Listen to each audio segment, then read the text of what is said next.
अलग व्यक्ति से अलग मिल रहे हैं, उससे अलग मिल रहे हैं। तो एक और उनके अंदर ये भी नहीं है, उनके अंदर असमानता की भावना भी नहीं है कि भाई ये लड़की है या मैं पुरुष हूँ। नहीं, वो कहते हैं कि लड़कियां भी समान हैं। इस तरह के एलिगेशन बीजेपी सरकार राहुल गांधी जी के ऊपर लगाना चाहते हैं, सब बेकार है। हम लोग भी इतने टाइम से राहुल जी के साथ चल रहे हैं, हमें नहीं पता वो कैसे इंसान है। इवन बीजेपी के कार्यकर्ताओं के हमारे पास मैसेज आते हैं कि जी बहुत अच्छा कर रहे हैं राहुल जी, नेक्स्ट पीएम राहुल जी, मतलब इस तरह के मैसेज, योद्धा राहुल जी। कर्नाटक आए, तेलंगाना आए, आंध्र आए, महाराष्ट्र आए। महाराष्ट्र में भी आपने देखा होगा 7-8 लाख भीड़ थी लास्ट डे। तो ये लोगों की आवाज़ है, राहुल जी की आवाज़ नहीं है। ये बीजेपी सरकार उन्हीं आपसी भाईचारे के ऊपर आघात कर रही है। उसी नमस्कार, बहुजन सेंचुरी देख रहे हैं आप। मैं विकास सिंह बौद्ध। इस वक्त हम लोग उज्जैन में मौजूद हैं, मध्य प्रदेश। भारत जोड़ो यात्रा चल रही है। आप देख सकते हैं यहाँ पर कैंप लगा हुआ है जो कि राहुल गांधी का कैंप है, जिसमें कि भारत यात्री टोटल राहुल गांधी को मिलाकर के 118 लोग इसमें शामिल हैं। यहाँ पर सिक्योरिटी भी काफ़ी टाइट है और मीडिया कर्मी भी यहाँ पर मौजूद हैं। और आज ऑफ डे है और आज भारत यात्रा का 84वां दिन है। आज सब लोग आराम कर रहे हैं।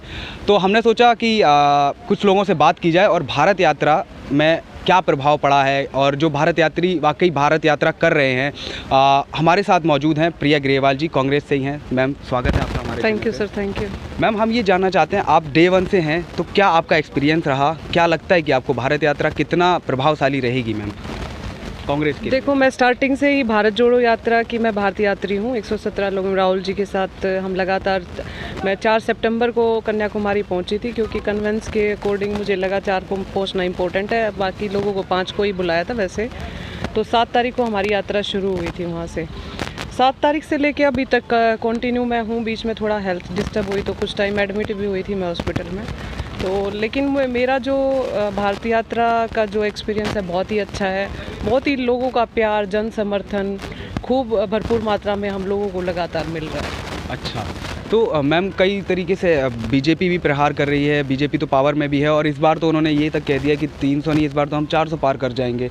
और आप लोग अलग ही मेहनत कर रहे हैं और वो लोग भी मेहनत कर रहे हैं। अभी इलेक्शन चल ही रहा है गुजरात में, तो आप लोग यहाँ पर हैं, तो गुजरात में कौन है कांग्रेस की तरफ से, वहाँ क्यों नहीं है आप लोग? देखो, ये जो यात्रा है वो राजनीतिक यात्रा तो है नहीं। राहुल जी ने भी बोला है इस बारे में कि भाई हम कोई राजनीतिक यात्रा ये हम लोग नहीं कर रहे हैं कि हम इसको वोट के लिए ही कर रहे हैं स्पेशली। नहीं, जो लगातार जो है बीजेपी सरकार के द्वारा जो लोकतंत्र के साथ जिस तरह से तोड़ मरोड़ की जा रही है, लोकतंत्र के ऊपर आघात किया जा रहा है, संविधान को तोड़ा मरोड़ा जा रहा है, जिस तरह से तानाशाही भरा रवैया देश के अंदर आज बीजेपी सरकार ने कर दिया है। मतलब कोई भी अपनी आवाज़ उठाता है तो उस पर 1000 तरह के प्रेशर बीजेपी सरकार लगा देती है। ईडी वगैरह 100 तरह की जाँचें शुरू कर देती है। तो कहने का भाव ये है कि उसके अलावा जो बेरोज़गारी है, महंगाई है, जो रोजगार के जो मुद्दे हैं, बच्चों के भविष्य के हैं, जो अग्निवीर जैसी योजनाएं हैं देश के अंदर लागू की गई हैं, तो ऐसी बहुत सारी ऐसी अन्य चीज़ें हैं जिनके लिए राहुल गांधी जी आवाज़ उठाने के लिए इस मार्ग पे निकले हैं। एक तरह से सत्याग्रह है ये। जिस तरह से जब अंग्रेज आए थे उन्होंने भी इसी तरह का माहौल देश के अंदर कर दिया था। जिस तरह से धर्म की और जाति के अंदर लोगों को बांट कर राज करने की उन लोगों ने कोशिश की थी, उसी तरह से आज से फिर धर्म और जाति, हिंदू राष्ट्रवाद और ये मुस्लिम उसमें बांट कर लोगों के ऊपर अपने वोट को की जो है वोट को अपने अंदर लेने की कोशिश की जा रही है।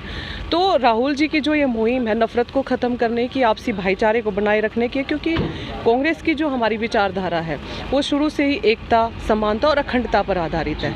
हमने हमेशा से ही, इंदिरा गांधी जी ने भी, आप जब भी नेहरू जी की स्पीच सुनेंगे, इंदिरा जी की स्पीच सुनेंगे और अब राहुल जी की भी आप स्पीच सुनेंगे, राजीव गांधी जी की स्पीच सुनेंगे, तो एक ही बात उन्होंने रखी थी कि भारत देश जो बहुत ही गरीबी रेखा से नीचे उठकर हम यहाँ तक पहुँचे थे और उसमें एकता और समानता होना बहुत ही ज़रूरी था। और वो चीज़ें हम लोगों ने बहुत ही मुश्किल से पाई थी। लेकिन आज फिर बीजेपी सरकार उन्हीं आपसी भाईचारे के ऊपर आघात कर रही है, उसी धर्म जाति में बांट कर लोगों के ऊपर सत्ता पे राज करना चाहती है। तो ये सब चीज़ें देश के लिए बहुत ही घातक हैं। बात यहाँ राजनीतिक दलों की नहीं है, बात कांग्रेस पार्टी की नहीं है, बीजेपी पार्टी की नहीं है, बात यहाँ देश की है, देश के संविधान की है। इसीलिए हम लोग भी राहुल गांधी जी के साथ एक छोटे से सिपाही बनकर हम लोग भी इस राह पर निकल पड़े। दिक्कतें हैं बहुत सारी रास्ते में, दिक्कतें तो आपने काफ़ी झेली, तभी आप लोग यहाँ तक पहुँचे हैं। अब आपकी यात्रा राजस्थान में जाएगी। अब एमपी के बाद अब राजस्थान है, उसके बाद शायद हरियाणा होगा, है ना? हाँ जी, हाँ जी। हाँ, तो और लास्ट कश्मीर में पहुंचेंगे आप लोग। अच्छा, तो अभी तक का जो एक्सपीरियंस है, आपने कहा कि हमें प्रॉब्लम भी हुई और कई यात्रियों को होती है, तो इससे जुड़ेंगे कैसे और सभी को मतलब ताकि जो और भी लोग जुड़ना चाहें तो वो कैसे जुड़ सकते हैं, ज़रा ये बताइए हमारे लोगों को। देखो ऐसा है कि ये जो यात्रा है इसमें लोगों का जो सिलेक्शन किया गया है वो हर पर स्टेट वाइज 5-5 लोगों को लिया गया था। और जो हमारे स्टेट के प्रेसिडेंट हैं, हरियाणा स्टेट के प्रेसिडेंट, और जैसे उन्होंने मेरा नाम नॉमिनेट करके भेजा था, 5 कार्यकर्ता जो भी हैं मतलब जाने में सक्षम है, बहुत चीज़ें क्राइटेरिया देखा गया था, उसी के बिहाफ पे हम लोगों को ऐड किया गया था। फिर मैं दूसरा किसान कांग्रेस से हूँ, तो किसान कांग्रेस में भी मैं अकेली कार्यकर्ता हूँ किसान कांग्रेस की तरफ से, जो यहाँ भारत यात्रा से जुड़ी हूँ। तो क्राइटेरिया तो बस यही है कि भाई हम कांग्रेस पार्टी में कब से काम कर रहे हैं, कितने डेडिकेटेड हैं, और हेल्थ वाइज भी हम लोग चल पाएंगे नहीं चल पाएंगे, बहुत सारी चीज़ें मैटर करके इन्होंने सिलेक्शन किया था हम लोगों का। रही बात अब आम जन की जुड़ने की बात है, तो भारत जोड़ो यात्रा एक ऐप लॉन्च किया है कांग्रेस पार्टी ने, उस पर आप लोग डाल सकते हो कि भाई मैं भारत जोड़ो यात्रा ज्वाइन करना चाहता हूँ। भाई आप भारत यात्री बनना चाहते हो, या अतिथि यात्री बनना चाहते हो, या भाई आप एक स्टेट यात्री बनना चाहते हो, या कुछ किलोमीटर के लिए यात्री बनना चाहते हो, सभी लोगों का, भारत देशवासियों का इस यात्रा में स्वागत है। किसी को भी ऐसा नहीं है कि इस यात्रा से जुड़ने के लिए मना किया है, नहीं, सब कोई किसी भी पार्टी का भी जुड़ सकता है, ये भी नहीं है। लेकिन हाँ, एक क्राइटेरिया पार्टी ने जो रखा है कि भारतीय यात्री कौन कौन बनेंगे, क्योंकि जो राहुल गांधी जी के साथ रहेंगे तो ऑब्वियसली हर चीज़ को देखा जाएगा। मैम, आपने बीजेपी की बात की थी बीच में और कहा कि बीजेपी देश को तोड़ रही है एक तरीके से, तो मैम वो तो स्वदेशी अपना रहे हैं, वो तो सबका साथ सबका विकास और सबका विश्वास जीत रहे हैं मोदी जी तो, और कह रहे हैं कि made in India, make in India, बहुत सारी चीज़ें वो लॉन्च कर रहे हैं, और तो इससे तो वो भारत को जोड़ ही रहे हैं ना एक तरीके से। तो मैम देखो मुझे तो समझ नहीं आता। देखो बोलने में और करने में, कथनी और करनी में बहुत फ़र्क होता है। बोलने में तो वो बहुत बड़े बड़े जुमले उन्होंने अदर भी फेंके हैं, 15 लाख खाते में आएंगे, 1 करोड़ रोज़गार देंगे, अभी भी 60 लाख वैकेंसी खाली पड़ी हैं देश के अंदर, लेकिन बच्चों को उसका मौका नहीं दिया जा रहा नौकरी के लिए। तो बोलने से कुछ नहीं होता, करने से होता है। तो और करने राहुल का गांधी से विश्वास है कि मेरी पूरी बात सुनो आप, जो आप कह रहे हो कि भाई स्वदेशी अपनाने की बात है, तो स्वदेशी अपनाने की जहाँ बात ये आ रही है, तो फिर चाइना से या अदर दूसरी कंट्री से खरीद कर कोई स्टैचू ला रहे हैं, कभी कुछ और भी चीज़ें ला रहे हैं टेक्निकल, बाकी उनको तो छोड़ो। सबसे बड़ा तो हमारा ध्वज है जी। जब ध्वजारोहण की बात आई थी, अभी घर घर तिरंगे की बात आई थी, तो वो तिरंगा आप देखो एक बार, हर घर पे कौन सा तिरंगा था? क्या वो अपने देश का तिरंगा था? वो खादी तिरंगा नहीं था। ठीक है, तो सबसे बड़ा एग्जाम्पल यही है। अगर स्वदेशी की वो बात करते हैं तो सबसे बड़ा जो मैसेज जाता देश के अंदर स्वदेशी का, वो ये जाता है अगर वो तिरंगा अपने देश का होता। आई समझ? तो कथनी और करनी में इनका शुरू से ही फ़र्क रहा है, और आगे भी मुझे नहीं लगता है देश के लिए कुछ कर पाएंगे। ये सिर्फ 2 लोगों के भविष्य की चिंता है इन लोगों को, उन्हीं के अकॉर्डिंग ये चल रहे हैं, उन्हीं के अकॉर्डिंग डिसीजन ले रहे हैं, उन्हीं के अकॉर्डिंग दूसरे देशों से कॉन्टैक्ट किया जा रहा है। ऐसे नहीं होना चाहिए देश के लिए। अच्छा मैम, इसका 2024 पर क्या असर होगा भारत जोड़ो यात्रा? क्या कुछ असर आएगी, ये क्या लगता है? देखो जनता जिस हिसाब से, आपने भी देखा होगा, हम कन्याकुमारी से चले तमिलनाडु के लोग, कम से कम 1 लाख के करीब डेली लोग हमारे, 50,000 से 1 लाख के बीच में डेली लोग हमारे साथ चलते थे रोड पे। और आपको भी पता है एक आम जन के लिए 15 किलोमीटर मॉर्निंग में वॉक करना सो डिफ़िकल्ट है ना, लेकिन फिर भी वो लोग हमारे साथ चल रहे थे। तो कुछ ना कुछ उनके मन में भी जज्बा होगा, कुछ ना कुछ उनके मन में भी उनका दुख या दर्द राहुल जी लेके चल रहे, उन्होंने सोचा होगा, तभी वो लोग हमारे साथ निकले रोड पे। फिर केरला में आए हम, डेली 2-2.5 लाख लोग हमारे साथ चल रहे थे, हुजूम जन समर्थन, और किसी भी इंसान के चेहरे पे थकावट, सिकन, दुख कुछ नहीं था। वो सिर्फ ये चल रहे थे कि राहुल जी हमारी आवाज़ उठा रहे हैं। क्योंकि जो मीडिया है, गोदी मीडिया बोलेंगे हम, जब मीडिया आवाज़ नहीं उठा रहा, भाई वो भी किसी प्रेशर से नहीं उठा रहा आवाज़, ठीक है। तो जब मीडिया उनकी आवाज़ नहीं उठा रहा, तो राहुल गांधी जी जब रोड पर उनकी बात को लेकर निकले हैं, तो जन समर्थन हमारे साथ चला है। ऐसे कोई नहीं चलता रोड पे किसी के साथ। उसके बाद हम कर्नाटक आए, तेलंगाना आए, आंध्र आए, महाराष्ट्र आए। महाराष्ट्र में भी आपने देखा होगा 7-8 लाख भीड़ थी लास्ट डे। तो ये लोगों की आवाज़ है, राहुल जी की आवाज़ नहीं है, ये लोगों की आवाज़ है जो देश के लिए निकली है। और राहुल जी तो एक ज़रिया हैं लोगों को इससे जोड़ने के लिए कि भाई जो तानाशाही है, भाई संविधान को हम बचा सके, हम देश को बचा सके, इसलिए। तो मैम, अभी आप राज्यों से गुजर के आए हैं, आपको किस राज्य में सबसे बेहतर लगा कि यहाँ सबसे अच्छा लगा मुझे, कि मतलब यहाँ की यात्रा मेरे लिए बेहतर रही?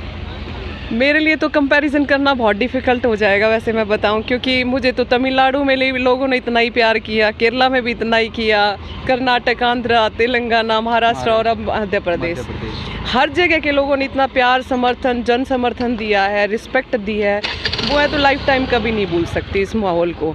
बाकी अगर कंपैरिजन की बात करें तो केरला में बहुत ज़्यादा गैदरिंग थी, पर डे थी, मतलब एक ये होता है ना, किसी दिन लो जाता है, किसी दिन अप जाता है, एरिया के क्षेत्रफल के अकॉर्डिंग, लेकिन वहाँ हर डे लोग हमारे साथ चले थे। और महाराष्ट्र में भी काफ़ी भीड़ थी, मतलब मैं तो ये नहीं कहूँगी कि हर जगह ही भीड़ थी, क्योंकि क्षेत्रफल और पॉपुलेशन पर डिपेंड करता है कि कितने लोग हैं वहाँ पे, ठीक है। इसका नॉर्थ इंडिया पे कैसा, साउथ में तो लोग भी कह रहे हैं कि कांग्रेस का काफ़ी अच्छा प्रभाव पड़ रहा है, लेकिन नॉर्थ इंडिया में देखा जाए तो बीजेपी काफ़ी आगे है देखा जाए। देखो ऐसा है, अभी तो हमारे पास आउटपुट आ रहा है नॉर्थ का भी कि लोग बड़े खुश हैं। राहुल जी की इमेज भी आपको पता ही होगी, जिन्होंने ख़राब करने की कोशिश की थी, लाखों रुपए करोड़ों रुपए फूंक के।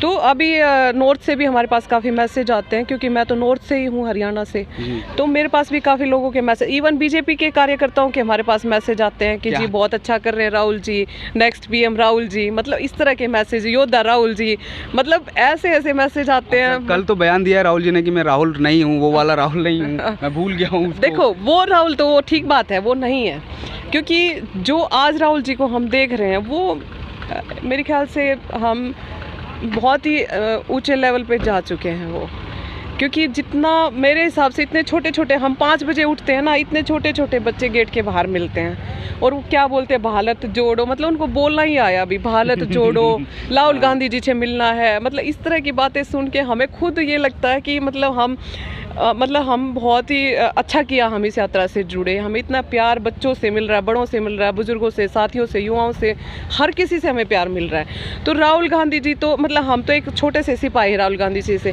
जो सारा ताम झाम लेके चले हैं वो तो राहुल गांधी जी लेके चले अपने कंधों पे। तो राहुल गांधी जी को आपने देखा होगा, कोई भी आ रहा है, कोई रो रहा है, कोई प्यार कर रहा है, कोई किस कर रहा है, कोई आशीर्वाद दे रहा है, कोई पैर छू रहा है, ये सब चीज़ें जो राहुल जी को है ना बहुत एलिगेशंस भी झेलने पड़ रहे हैं सोशल मीडिया पे राहुल गांधी को, कुछ खुशी भी है उनको, कुछ सपोर्टिव भी हैं, लेकिन कुछ एलिगेशंस भी हैं जिस तरीके से देखो ऐसे है, जिसके दिमाग में गंद भरा है उसको तो हम मना ही नहीं कर सकते, वो तो उसी नज़रिए से देखेगा। लेकिन राहुल गांधी जी के साथ एक नहीं, हजारों करोड़ों लोग जब साथ चल रहे हैं और वो सिमिलर ही सबसे मिल रहे हैं, ऐसा नहीं है किसी के लिए पर्टिकुलर, किसी अलग व्यक्ति से अलग मिल रहे हैं, उससे अलग मिल रहे हैं, तो एक और उनके अंदर ये भी नहीं है, उनके अंदर असमानता की भावना भी नहीं है कि भाई ये लड़की है या मैं पुरुष हूँ, नहीं, वो कहते हैं कि लड़कियां भी समान हैं। अच्छा, ये ठीक है, लड़कियां भी समान हैं, लड़कियों को भी उतनी ही आज़ादी है।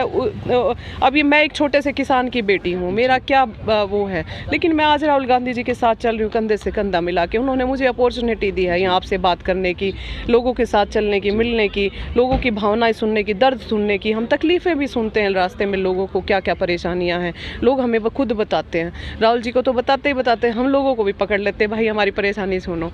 तो हम इस काबिल किसने बनाया?